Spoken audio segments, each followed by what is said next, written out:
오늘 우리 주신 이 찬양의 가사와 같이 우리가 주님의 은혜 아니면 단 한순간도 살 수 없는, 설 수 없는 연약한 자들임을 우리가 또 고백을 하게 됩니다. 귀한 찬양 감사드리고 다시 한번 이 찬양의 은혜가 우리 삶 일주일 우리 살아가는 이 말씀과 함께 이 찬양의 은혜가 한 주간 우리의 삶을 지탱하는 그런 큰 힘이 되기를 소원합니다. 오늘 말씀의 제목이 그리스도의 신부입니다.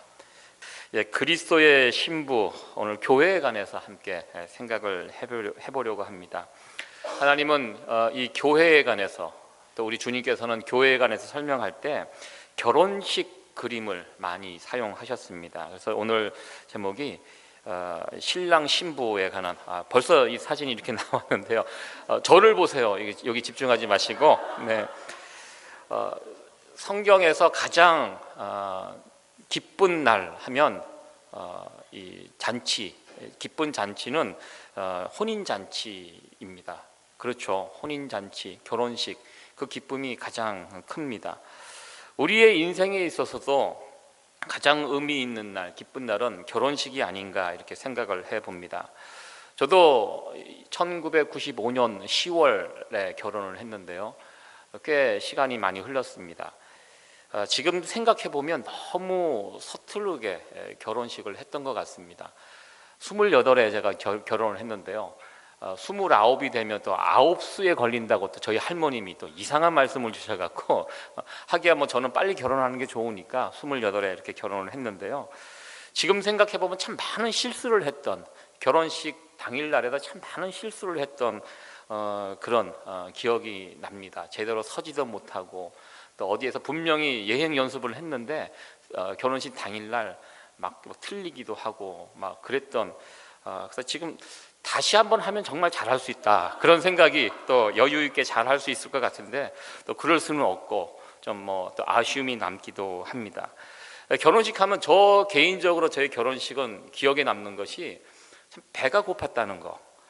밥을 안 먹었습니다. 아침도 안 먹고 점심도 먹지 못하고 또 비행기를 타고 또 신혼여행지에 가서 저녁 밤늦게 돼서 밥을 먹었던, 그래서 제가 이제 그 다음에 이런 저의 경험을 살려서 청년들 결혼 교육을 시킬 때 항상 강조합니다. 꼭 밥 먹어라. 밥 안 먹으면 큰일 난다.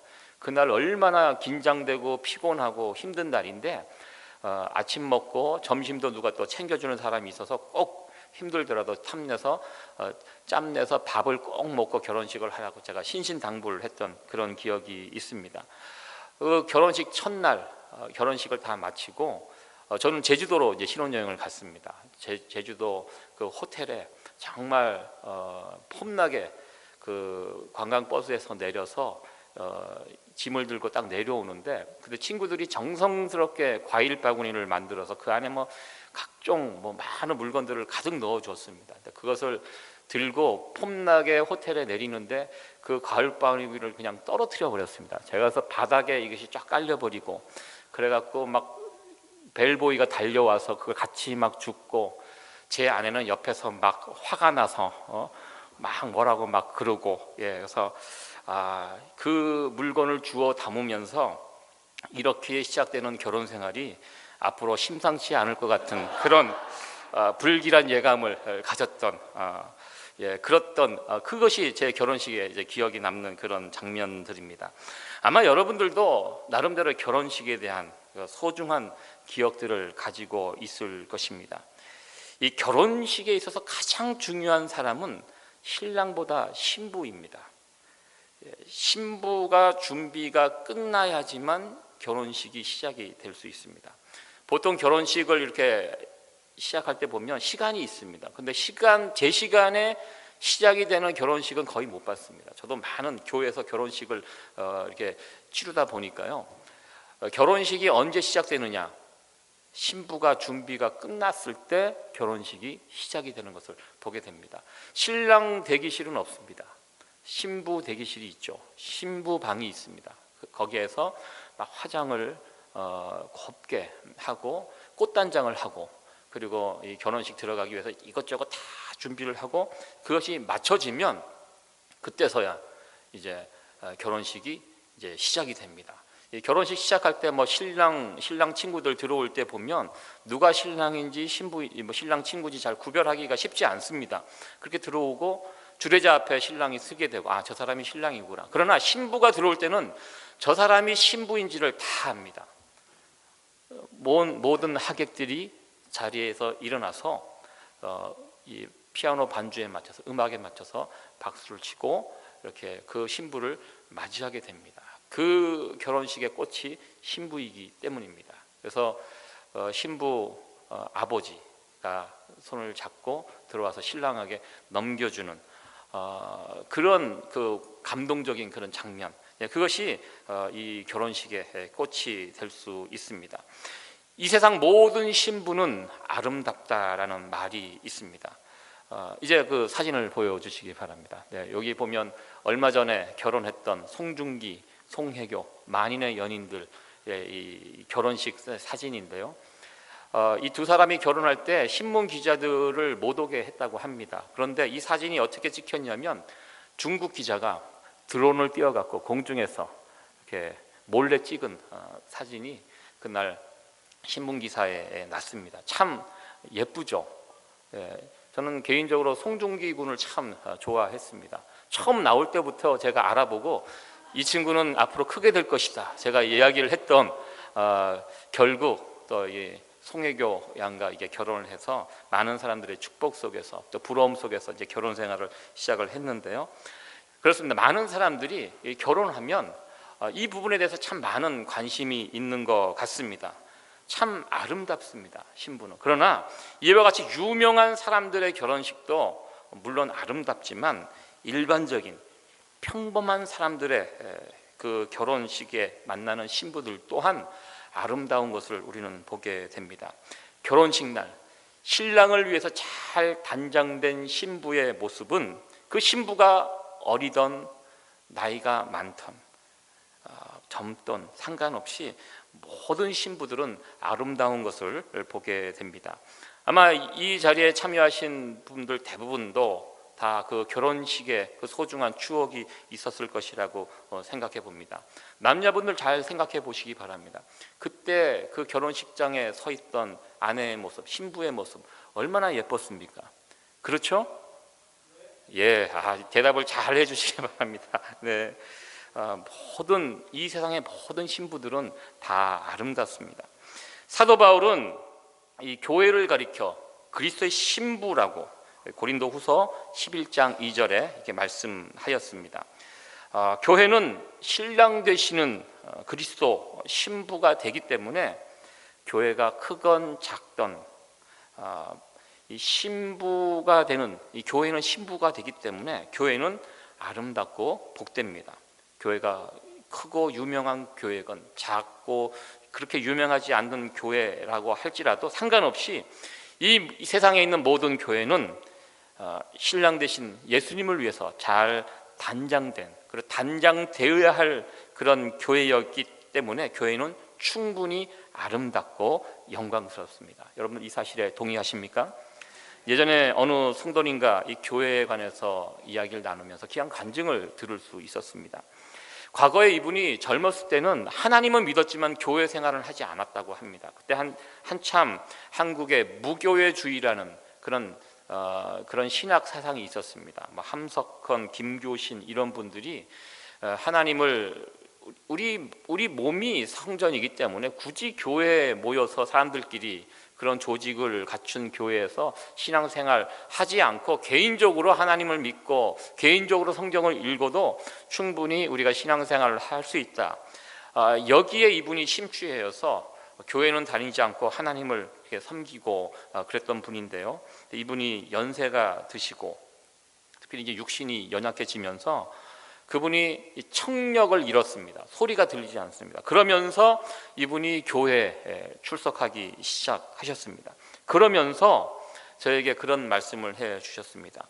지금은 아무 소리로 들을 수 없지만 교회에, 주일날 교회에 이렇게 나와서 자리에 앉아 있으면 너무나도 마음이 편하고 아버지 집에 돌아온 것 같고, 그리고 무엇보다도 성도들 사이에서 흐르는 따뜻한 그런 온기를 느낄 수 있어서 전혀 지금은 들을 수 없지만 매우 그것이 그리워서 교회에 나오고 있다는 그런 말씀을 해 주셨습니다.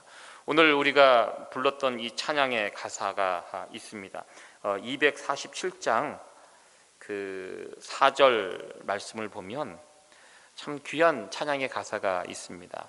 내 손과 혀가 굳어도 내 몸의 피가 식어도 나 영영 잊지 못할 것은 은혜의 보좌 시은소라고, 이 교회를 생각하시면서 이 마지막 절이 참 감동이 되는 것 같습니다. 내 몸이 연약해지고 내 혀가, 내 몸의 피가 식어간다는 것이 죽어간다는 그런 뜻입니다. 그럼에도 불구하고 하나님의 은혜가 머물러 있는 이 교회를 사모하며 살겠다는 귀한 신앙의 다짐이 이 찬송가 가사에 들려 담겨져 있습니다.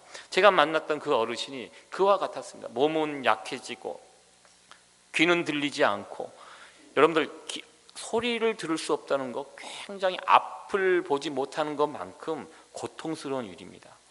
그럼에도 불구하고 아무것도 할 수 없는데도 불구하고 교회에 와서 그 자리에 앉아서 그 분위기를 느낄 수 있다는 것, 참 귀한 교회 모습이 아닌가 생각되고, 오늘 이 주신 말씀과 같이 신랑은 기다리는 이 신부와 같이 이 잘 단장이 된 교회, 이 아름답고 영광스러운 교회, 참 우리가 날마다 꿈꾸며 세워가야 할 교회의 귀한 모습이 아닌가 이렇게 생각을 해보았습니다. 오늘 본문에 나오는 이 고린도 교회, 사실 문제가 많았던 교회였습니다. 그러나 사도 바울은 이 문제 많은 고린도 교회를 위하여 편지하면서 신랑 되시는 우리 주님을 위해서 잘 단장되어야 할 이 교회의 모습이 어떠해야 하며 이 교회의 문제들을 어떻게 성경적으로 풀어갈 것인지, 더 나아가 어떻게 하나님의 영광스러운 교회를 다시 회복할 수 있는지, 이 부분에 관해서 고린도 교회에 말씀을 주셨습니다. 사도 바울이 이 고린도 교회에 주신 이 말씀을 통해서 우리가 어떻게 하나님의 영광스러운 교회를 아름다운 교회로, 영광스러운 교회로 회복시킬 수 있을지 간단하게 살펴보도록 하겠습니다. 먼저 하나님의 교회는, 하나님의 영광스러운 교회는 하나님의 사랑을 깊이 체험한 사람, 그 사랑에 매여 있는 자들에 의해서 세워질 수 있다는 것입니다. 13절과 14절 말씀인데요, 같이 한번 읽어보도록 하겠습니다. 우리가 만일 미쳤어도 하나님을 위한 것이요 만일 정신이 온전하여도 너희를 위한 것이니 그리스도의 사랑이 우리를 강건하시는도다. 아멘. 아마 여러분들 가운데서도 전도 폭발이라는 그런 전도 훈련 프로그램을 해보신 분들이 있을 것입니다. 그 전도 폭발이라는 과정을 하다 보면 반드시 제출해야 될 과제가 있습니다. 그것은 간증문을 작성하는 일입니다. 3분짜리 간증문을 쓰게 합니다. 이 간증이라는 것이 그런 것입니다. 내가 예수님을 만나기 전과 후가 어떻게 달라졌는지, 이것을 적어내는 것, 이것이 사실 간증입니다. 어떤 면에서 이 자리에 참여한 우리 모두는 간증이 있는 분들입니다. 이것이 나의 간증이요, 이것이 나의 찬송일세. 이 찬송의 가사와 같이 예수님을 나의 구주, 나의 하나님으로 믿고 섬기며 살아가는 우리 모두들은 다 나름대로의 간증이 있다는 것입니다. 만약에 내가 아직 그 간증이 없다라고 하는 분들은 전도 대상자가 될 수 있다는 것입니다. 저와 여러분들은 다 나름대로 간증이 있습니다. 이 간증이 있는 사람만이 전도할 수 있습니다. 이 경험이 있는 사람이, 예수님의 사랑을 맛본 사람이 그 사랑을 알고 누군가에게 전해줄 수 있기 때문입니다. 이 사도 바울의 사역을 보면요, 대단히 헌신적입니다. 자신을 비우고 낮추고 비천한 모습에 처하면서까지 그 모든 사역들을 감당하는 사도 바울의 모습을 보게 됩니다. 어떻게 사도 바울이 그렇게 사역할 수 있었습니까? 먼저 사도 바울은 예수 그리스도의 사랑을 깊이 있게 체험했던 자였기 때문입니다. 오늘 말씀에서도 강건하시다라는 말씀이 있습니다. 그리스도의 사랑이, 하나님의 사랑이 사도 바울을 강건했습니다. 강건했다, 무슨 뜻입니까? 붙들었다는 뜻입니다. 사로잡았다라는 그런 뜻입니다. 하나님의 사람이 그 사람을, 사도 바울을 사로잡게 됩니다. 그래서 그 사로잡힘에 의해서 사도 바울은 움직이고 사역했습니다.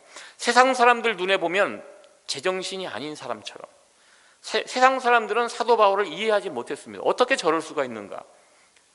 어떻게 저렇게 살아? 밥이 나오는 것도 아닌데, 자신의 이름이 높아지는 것도 아닌데, 어떤 이익이 생기는 것도 아닌데 어떻게 저렇게 살까? 사도 바울을 보면서. 그러면서 사도 바울을 미쳤다라고 세상 사람들은 평가합니다. 왜냐하면 미치지 않고서야 저렇게 할 수 없다는 것입니다.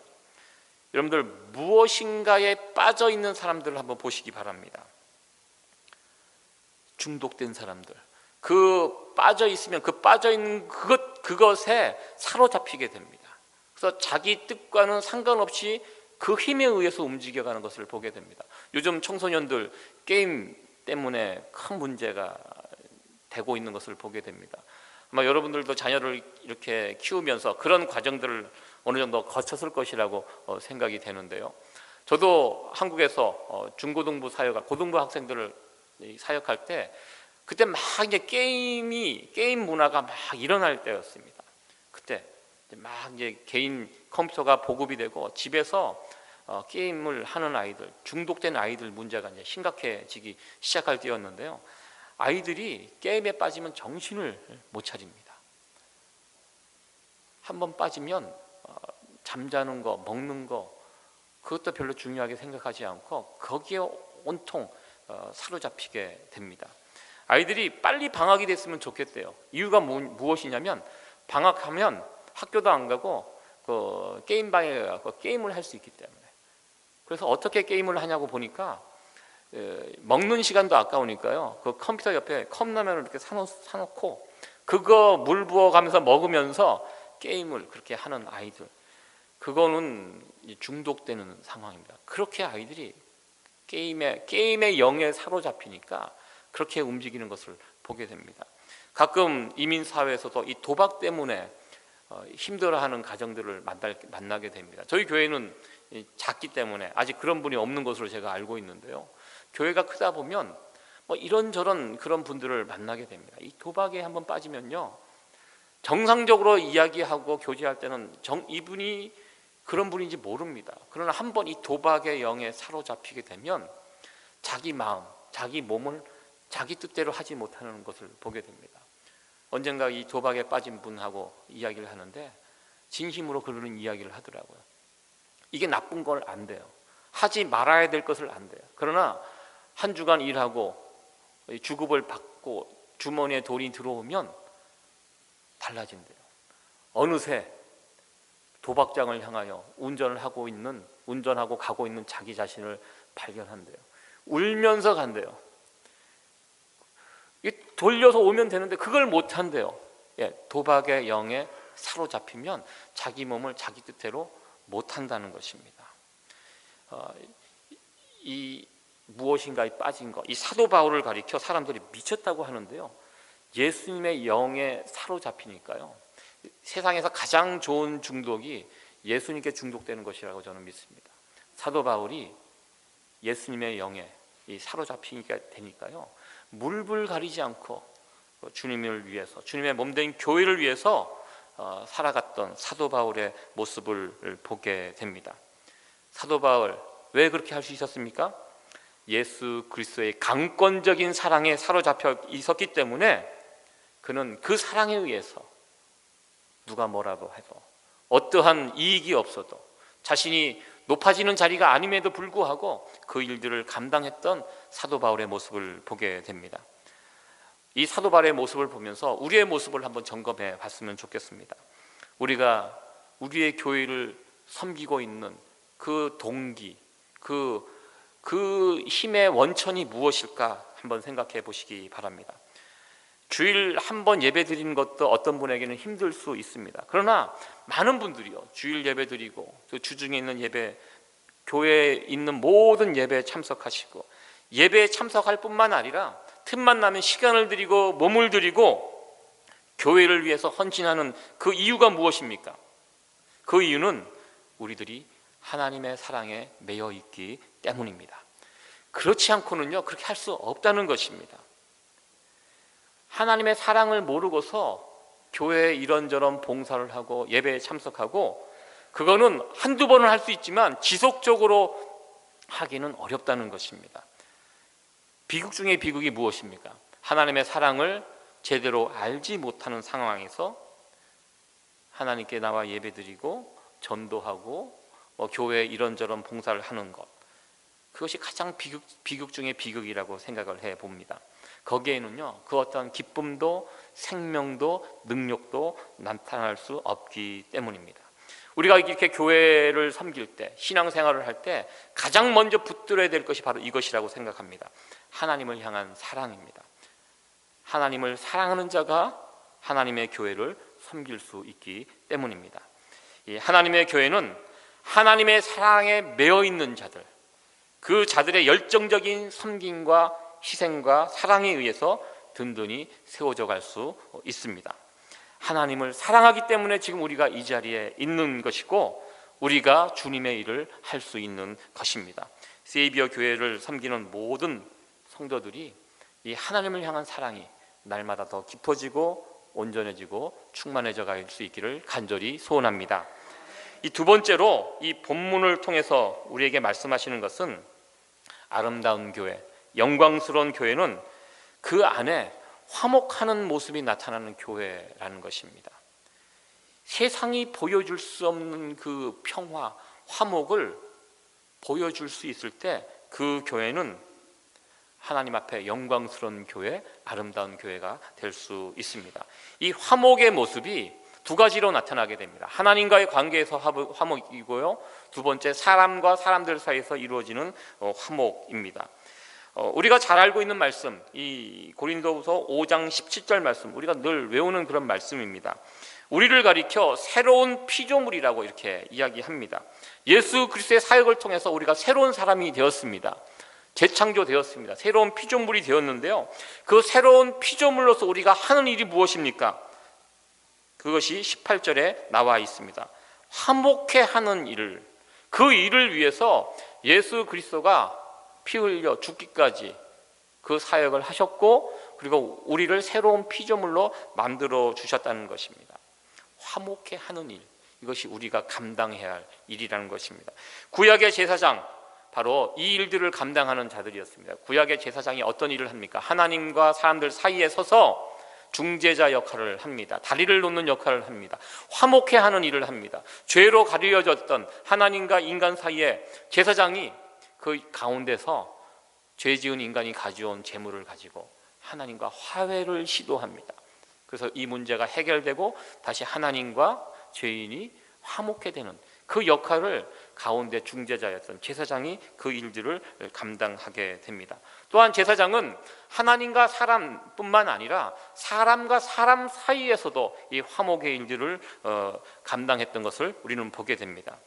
오늘날 예수 그리스도를 인하여 새롭게 된 우리를 가리켜 베드로전서 2장 9절, 우리의 정체성을 말씀해주고 있습니다. 잘 알고 있는 말씀입니다. 오직 너희는 택하신 족속이요 왕같은 제사장들이요 그의 소유된 백성이니, 왕같은 제사장이라고 우리의 정체성을 이야기하고 있는데요, 우리가 하는 일이 바로 이 일이라는 것입니다. 하나님과 사람들 사이에서 이 두 사이를 화목해 하고 사람과 사람 사이에서 화목해 하는 일, 이것이 우리가 하는 일이고, 이 일을 통해서 교회는 영광스러운 교회, 아름다운 교회로 세워지게 된다는 것입니다. 고린도 교회에서 사도 바울이 했던 일이 바로 이 일이었습니다. 하나님과 사람 사이에서 무너졌던 그 관계들, 죄 때문에 무너졌던 이 관계를 사도 바울이 복음을 증거하면서 그들 사이에 있는 죄의 문제를 해결합니다. 그래서 하나님과 다시 화목해 하고, 그리고 고린도 교회 안에 있는 성도들 사이에 또 많은 문제들이 있었습니다. 그 문제들을 사도 바울이 중재자가 되어서 그들의 짐을 대신 짐으로써 그들과의 관계를 다시 회복하고 화목하게 했던 이 사역이 사도 바울이 고린도 교회에서 했던 사역의 내용이었습니다. 이 시간 함께 생각해 보기를 원합니다. 그렇다면 나는 과연 화목해 하는 자인가? 아니면 갈등을 일으키고 문제를 일으키는, 문제를 더 큰 문제로 만드는 그런 사람인가?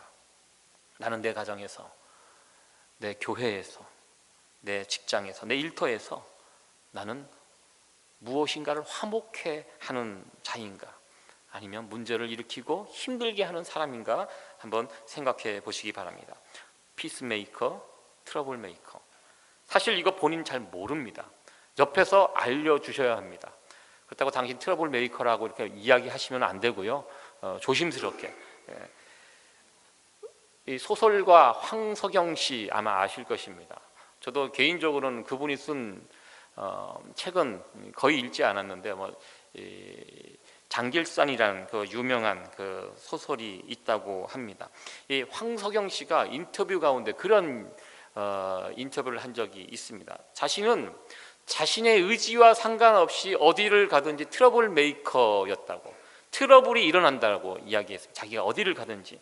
자기가 태어났을 때 전쟁 세대였다고 합니다. 자기가 태어나는 해에 해방이 됐고, 그리고 학교 다닐 때 6.25 전쟁이 일어났고, 그리고 해방이 되고 중고등학교를 다닐 때 4.19 혁명이 또 일어났다고 합니다. 그리고 5.16 군사혁명도 자신이 학교 다닐 때 일어났다고 하고, 그리고 군대를 입대했는데 때마침 월남 파병을 해서 월남 파병도 갔다고 합니다. 그리고 돌아오니까 또 유신 시대가 막 있어서 그때 막 앞장서서 막 데모하고 그러면서 감옥에도 그때 갔다 왔다고 합니다. 그리고 소설을 한번 써보겠다고 시골로 내려갔습니다. 그 시골이 어디냐면 전라남도 광주로 갔습니다. 소설을 쓰려고 그 광주에 갔는데 때마침 그때 광주 민주화 운동이 그때 광주에서 일어나게 되면서 또 그 일에 자기가 이게 휘말리게 되었다고 이렇게 이야기합니다. 그래서 이 모든 것이 정리가 돼갖고 이제 미국 가서 살겠다고 해서 미국 이민을 오셨다고 합니다. 근데 간 곳이 어디냐면 LA로 가셨는데 때마침 가자마자 무슨 일이 벌어졌냐면 LA 폭동이 거기서 일어나갖고 자기가 가는 곳마다 그런 일들을 겪었다고 합니다. 그래서 자기가 이제 유명한 소설가가 되었기 때문에 영국에 있는 대학에서 자신을 초빙해서 이게 강의를 해달라는 부탁을 받고 영국에 갔었는데요. 때마침 가자마자 런던에 폭탄 테러가 또 일어나면서 이건 또 뭔가 또 했다는 그러니까 가는 곳마다 그런 일들을 자신의 의지와 상관없이 그런 트러블들이 막 일어나면서 자신의 삶을 돌아보면서 자신은 트러블 메이커의 삶을 살은 것 같다고 그렇게 이제 우스갯소리로 인터뷰한 것을 본 적이 있습니다. 이분은 자기의 의지와 상관없이 그런 일들을 막 이렇게 벌였는데요. 그러나 많은 사람들이 어떤 정말 본인의 의지와 상관 있게 그런 문제들을 일으키면서 그렇게 살아가는 분들이 있다는 것입니다. 제 어렸을 때 저는 언젠가 말씀드렸지만 저희 아버님과 그렇게 사이가 그렇게 살갑지 않은 그런 관계였습니다. 제가 이거 하는 설교는요, 저희 장인은 들으시면 저희 아버님은 듣지 않습니다. 잘 못하십니다, 이런 부분에 관해서. 그래서 제가 편하게 말씀을 드리는데요. 어렸을 때 저희 아버님이 보통 아들과 아버지 관계가 한국 분들이 그래요. 그렇게 썩 이렇게 뭐 살갑지 않습니다. 늘 잘못하면 엄하게 야단 맞고, 제가 고등학교 다닐 때까지 회초리를 맞고 자랐습니다. 그래서 늘 아버지가 계시면 불편해했던, 또 집에 들어갔을 때 아버지가 계시면 제가 막 움츠러들고 좀 마음이 불편했고, 아버지가 안 계시면 제가 장남이기 때문에 아버지 안 계시면 제가 왕이거든요. 그래서 정말 집에서 편하게 있다가 막 지냈던, 그래서 항상 아버지가 계신가 안 계신가를 늘 신경 쓰면서 살았던 저희 어린 시절의 그런 추억이 있는데요. 저도 이제 결혼을 하고 가정을 갖고 두 아이의 아버지가 됐습니다. 어느 날 보니까요, 제가 이 두 아이를 굉장히 사랑하는데 집에 이렇게 들어갈 때 보면 저희 둘째 아이가 그래요. 제가 어디 나간다 그러면 크게 인사를 잘합니다. 근데 집에 들어올 때는 인사를 조그맣게 해요. 그래서 이게 뭔가 이건 아닌 것 같은데 그런 생각을 할 때가 있습니다. 참고로 이 딸 가진 아버지들은 좀 다른 것 같아요. 제 친구들 가운데 딸이 있는 가정이 여럿 있습니다. 집에 가보면 저희 집에서 느끼지 못하는 그런 그 분위기, 그런 모습들이 있습니다. 제 딸 셋 둔 그 목사님 가정 이렇게 가보면 아빠가 들어오면 그 어린 아이들이 달려와 갖고 아빠 품에 안기고 막 아빠를 환영하는 그런 모습을 보면서 부러워하면 지는 거기 때문에 이제 부러워하지는 않겠습니다. 좀 우리 집과는 좀 다른 분위기, 이런 환영을 어디서 받을 수 있을까? 그러면서 이 딸 가진 부모님, 아들 가진 부모님 좀 차이가 있구나라는 것을 생각을 해보게 됩니다. 저는 그 가는 곳마다 그 딸에게 받는 환영 그 모습을 보면서 우리에게도 참 이런 모습이 있었으면 좋겠다라는 생각을 해봅니다. 우리가 나타나면 사람들이 슬금슬금 사라지는 것이 아니라 두 팔 벌려서 환영받고 환영하고 이런 사람이 되면 참 얼마나 좋지 않을까 이런 생각을 해봅니다. 여러분들, 좋은 교회라는 문제가 하나도 없이 다 해결되는 교회가 좋은 교회가 아니라는 것입니다. 좋은 교회는요, 문제가 벌어졌을 때 그 문제를 어떻게 처리하느냐, 여기에 좋은 교회, 그렇지 않은 교회가 결정된다고 합니다. 우리들에게도 다 문제들이 있을 수 있습니다. 지금 문제가 없더라도 그 문제가 생길 것입니다. 왜냐하면 교회는 문제가 없는 곳이 아니기 때문입니다. 그런데요, 문제가 딱 벌어졌을 때 지나고 보면 사실 별 문제 아닙니다. 그런데 갑자기 정말 큰일 난 것처럼 막 이야기하고 잘 모르는 사람들 찾아가서 또 이야기하고 정말 작은 문제를 큰 문제로 만드는 그런 능력을 가지신 분들이 가끔 있습니다. 분명히 불이 꺼졌습니다. 근데 꺼진 불도 다시 살려내서 큰 불로 만드는 그런 분들이 있다는 것입니다. 그런데요, 이 화목해하는 사람들이 있으면 달라집니다. 화목해하는 사람들에게 그 문제가 가면요, 이거 정말 큰일 난 문제다 이렇게 생각했는데도요, 그 문제가 그분에게 가면 문제가 작아집니다. 작아집니다. 그래서 문제가 별 문제 아닌 것으로 이렇게 돼 버립니다. 저는 우리 세이비어 교회 성도님들이 이와 같은 화목해하는 자들이 됐으면 참 좋겠습니다. 내가 속한 이 가정에서, 내가 속한 직장에서, 내가 속한 이 교회, 내가 속한 구역이 내가 그 자리에 있기 때문에, 있음으로 인하여 문제가 풀어지고 화목해되고 웃음소리가 들리고 다시 행복해지는 그런 역할, 이 화목해하는 역할을 잘 감당할 수 있는 저와 여러분들이 될 수 있기를 간절히 소원합니다.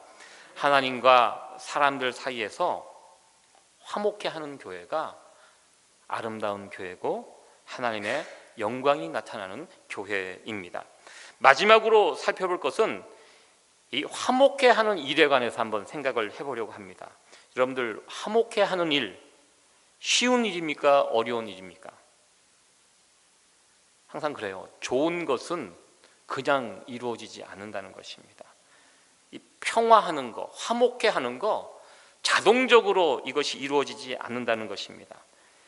화목해하는 이 사명을 감당했던 사도 바울을 한번 생각해 보시기 바랍니다.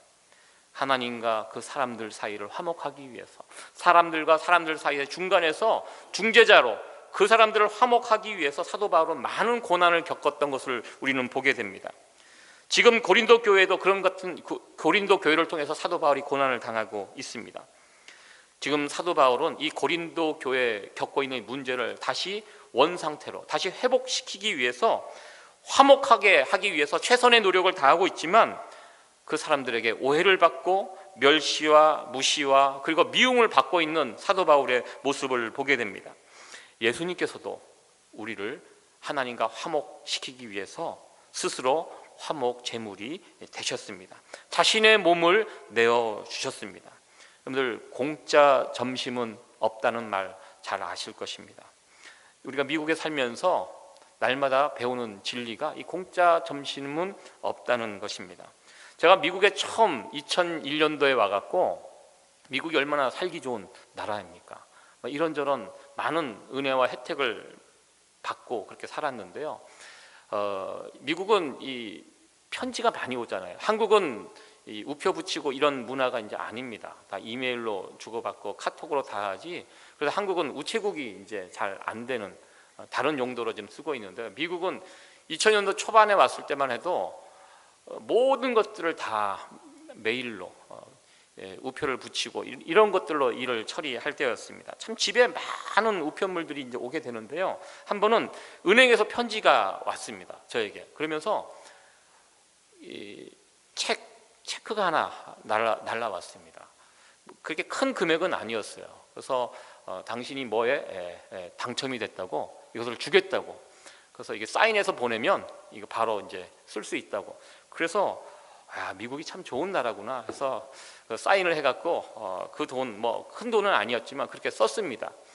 그러고 나서 한 몇 달이 지났는지 모르겠지만요, 이렇게 어느 날 이렇게 제 은행 잔고를 확인해 보니까 정기적으로 돈이 이렇게 빠져나가는 것을 제가 볼 수가 있었습니다. 이게 도대체 뭔지 이제 몰라갖고 막 알아보니까 그 은행에서 그 편지를 보내왔는데 제가 사인한 그거를 보내왔습니다. 그리고 그 뒤편을 보니까요, 깨알 같은 글씨로 쓰여 있습니다. 이게 매달 얼마큼 차지가 되는 건데, 그걸 너무 글자가 작아서 항상 악마는 디테일에 있다고 이야기하지 않습니까? 그것을 읽지 못했습니다. 그래서 그렇게 되어 있었습니다. 제가 그리고 거기에 제가 사인을 했기 때문에 당연히 그것이 돈이 빠져나가는 것을 보고 다시 그것을 캔슬하고, 뭐 그만큼 그동안 냈던 것은 어쩔 수 없고 앞으로 했던 것은 캔슬하고, 그러면서 제가 배웠습니다. 공짜는 없구나. 그래서 그렇습니다. 그냥 무엇인가 잘해주고 그냥 주고, 미국에 그런 것이 어디 있습니까? 반드시 그에 대한 합당한 대가를 치르게 하는 것이 미국 생활이 아닌가, 이렇게 생각을 해 보았습니다. 이와 마찬가지로 우리가 누군가를 화목해 한다는 것, 누군가의 생명을 살린다는 것, 그거 쉽게 되는 일이 아니라는 것입니다. 결국 이 일에도 십자가의 원리가 적용이 되는 것을 우리는 보게 됩니다. 우리가 속한 우리의 가정, 우리의 교회, 이 세상을 하나님과 사람들 사이에서 화목시키기 위해서 우리가 사도 바울처럼, 주님처럼 우리도 우리들만이 지어야 할 십자가가 있다는 것입니다. 그것을 외면하지 않고 그것을 질 수 있을 때 그제서야 비로소 우리 가운데 화목의 역사가 나타날 수 있다는 것입니다. 내가 낮아져야지만 누군가가 높아지게 됩니다. 내가 죽도록 애를 써야지 그만큼 누군가가 다시 살 수 있다는 것입니다. 하나님의 영광스러운 교회를 위해서 서로 십자가를 질 수 있는 저와 여러분들이 될 수 있기를 간절히 소원합니다. 말씀을 정리하도록 하겠습니다. 교회는 하나님께서 이 세상에 주신 가장 최고의 선물입니다. 우리는 이 교회를 통해서 하나님의 풍성한 은혜를 이 교회를 통해서 누리고 살아가게 됩니다.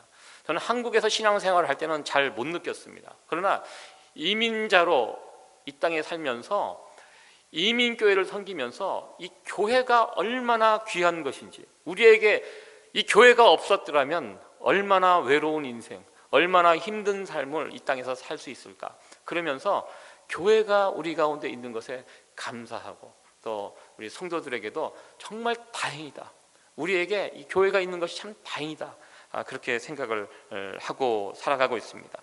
교회는 신랑 되시는 우리 주님을 위해 잘 단장된 신부와 같았을 때 아름답고 영광스럽게 될 수 있습니다. 그러나 오늘날 이 교회를, 오늘날의 이 땅에 세워져 있는 교회를 생각해 볼 때 정말 아름답고 영광스러운 교회라고 자신 있게 말할 수 없는 그런 상황이 우리 가운데 펼쳐지고 있는 것들을 보게 됩니다. 요즘 한국에서 이 교회 다닌다 그러면 이 사람들 앞에서 자신 있게 이제 못 꺼내서 이야기한다고 합니다. 무조건 욕 먹는데요. 요즘 세상 사람들이 교회를 어떻게 생각할까?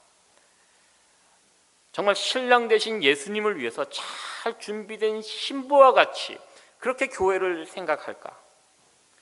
깨끗하고 아름다운 신부의 모습을 잃어버린 지 참 오래되지 않았나, 이렇게 생각을 해봅니다. 우리가 주님의 신부로서 잘 준비되고 단장되어야 할 텐데 더럽혀진 신부의 모습으로, 신부가 입는 하얀 웨딩드레스가 있지 않습니까?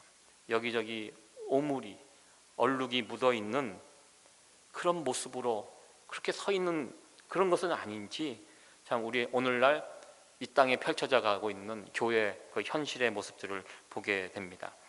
요즘 들어 개인적으로 참 많이 생각합니다. 어떻게 우리가 이 세상과 화목해야 하는 이 직책을 우리 교회가 감당할 수 있을까?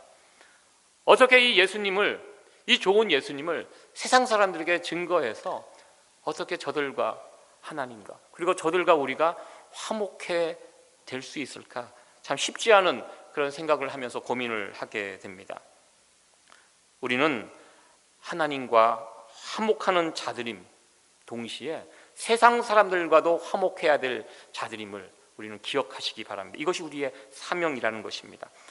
나만 좋으면 안 된다는 것입니다. 우리끼리 화목하는 것으로 멈춰서는 안 된다는 것입니다. 하나님께서 우리에게 화목의 선물을 주신 것은 이 화목의 선물을 가지고 세상 사람들과도 같이 화목하라고 그 목적으로 우리를 새로운 피조물로 삼으셨다는 것을 여러분들 기억했으면 좋겠습니다.